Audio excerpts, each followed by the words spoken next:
बहुत शुक्रिया चेयरमैन साहब। मैं इस बजट की मुखालिफत में खड़ा हुआ हूँ क्योंकि ये अहम मुद्दों पर इंसाफ नहीं करता।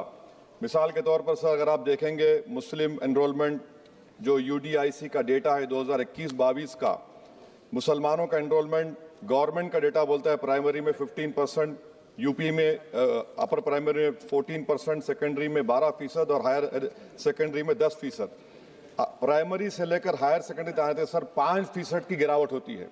वही सरकार का AISHE का डेटा है 2020-21 का, 2016-17 में मुसलमान 4.87 थे एजुकेशन में, 19-20 में बढ़कर 5.45 हुए और 2021 आते आते सर वो 4.64% हो गया। यानी जहां पर मुसलमान 2019-20 में 19,21,000 पे आगे, यानी 1,79,000 की गिरावट आई। ये क्यों हुआ सर? ये इसलिए हुआ क्योंकि ये मोदी सरकार तासुब और तंग नजरी के मजाहरे करती है। इसी वजह से मुसलमानों अक़लियतों में ड्रॉप आउट रेट ज्यादा है, लो एनरोलमेंट है और वो हायर एजुकेशन तालीम को मुकम्मल नहीं कर सकते। सर 3 स्कॉलरशिप स्कीमें हैं, 5 साल से cabinet committee of economic affairs in स्कीमों की मंजूरी नहीं दे रही है सर, 5 साल से। ये आपकी तासुब और नफरत नहीं है तो क्या है बताइए आप? बजट तो पास हो रहा है ऐवान में, 5 साल से आप पैसे नहीं दे रहे हैं। क्यों? क्योंकि cabinet committee of economic affairs इसको मंजूरी नहीं देती है। और मैं बताना चाह रहा हूं, आप विकसित भारत बनाना चाहते हैं, मैं तायद करता हूं, मगर क्या आप 14% आबादी को नहीं पढ़ाकर, उनको एलिनेट कर आप विकसित भारत बना पाएंगे? विकसित भारत उसी वक्त बनेगा सर जब मुसलमान समाजी, इक्तिसादी, तालीमी और माशी तौर पर ताकतवर होंगे। मगर अफसोस के साथ कहना पड़ा, सच्चाई है कि सरकार नहीं चाहती ये हो। सर मैं हुकूमत से पूछना चाह रहा हूं कि यूनिट कॉस्ट स्कॉलरशिप का 2007 और 8 से रिवाइज नहीं हुआ क्योंकि जो तालीम का कॉस्ट है उससे मैच नहीं कर रहा है। आप 3 स्कॉलरशिप को डिमांड ड्रिवन नहीं कर रहे हैं। 11 साल से आप 10 स्कॉलरशिप नहीं बढ़ाए, वही नंबर ला के रख दिए। मैं डिमांड ड्रिवन करने का मुतालबा करता हूं। सर प्री मैट्रिक स्कॉलरशिप को क्यों 9th और 10th से शुरू किया था? Sir highest drop out rate मुसलमानों का है और हमारे मसीहा वेस्ट बंगाल में बैठे, वहां पर ड्रॉप आउट रेट मुसलमानों का 23%, आसाम में 30%। आसाम की सरकार गोली मारने का वीडियो कम बनाएगी तो शायद मुसलमान पढ़ ले तालीम में। सर मैं मुतालबा करता हूं कि मौलाना आजाद फेलोशिप को दोबारा शुरू किया जाए ताकि अक़लियती और मुस्लिम बच्चे हायर एजुकेशन मुकम्मल कर सके।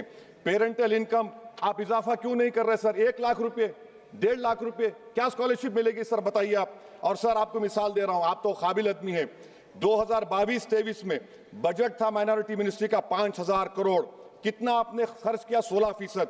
22-23 में सर बजट था 22-23-24 में 3,000 करोड़, 5% खर्च हुआ सर। 24-25 में बजट था 3,180 करोड़, 22% खर्च हुआ सर।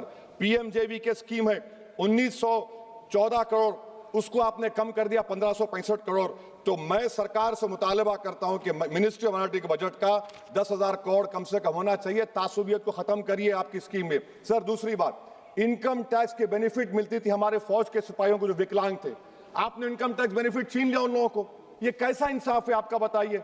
जो फौजी सर्विस में है, अरे प्राइम मिनिस्टर अगर एक ट्रेन की झंडी दिखाएंगे तो उससे बढ़ के पैसे खर्च हुआते, तो आप क्या बचा रहे? सर 11-12 साल से वजीर आजम मोदी हैं, हमारी एयरफोर्स का स्क्वाड्रन गिरकर 29 पर आ गया।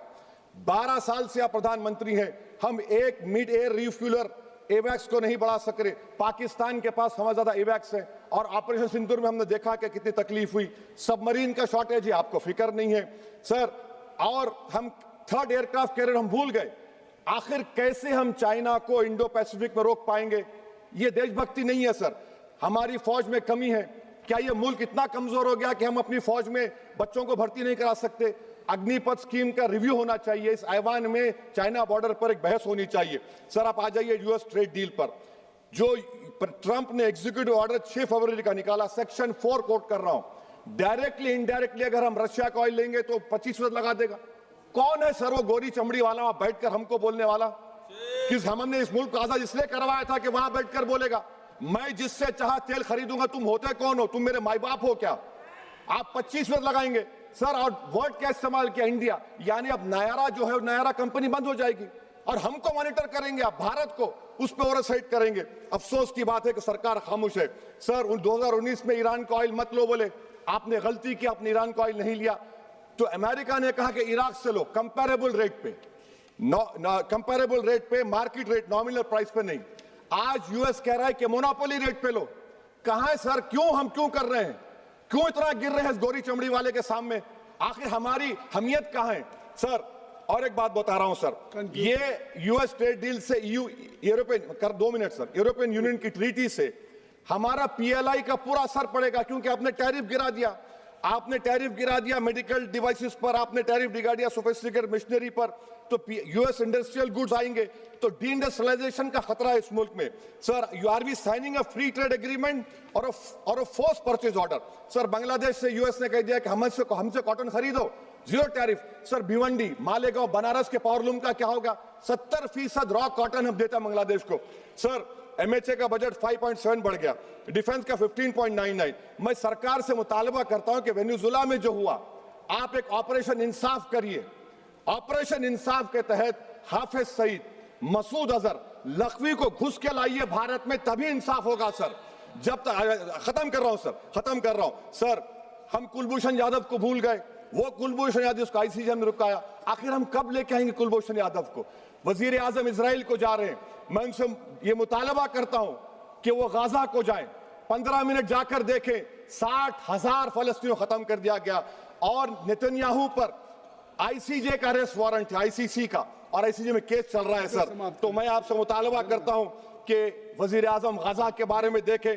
मैं ज़ायनिज़्म मुर्दाबाद बोलता हूं, भारत जिंदाबाद। और ये सरकार तेलंगाना से नाइंसाफी कर रही है, कुछ नहीं दे रही है। बहुत बहुत शुक्रिया।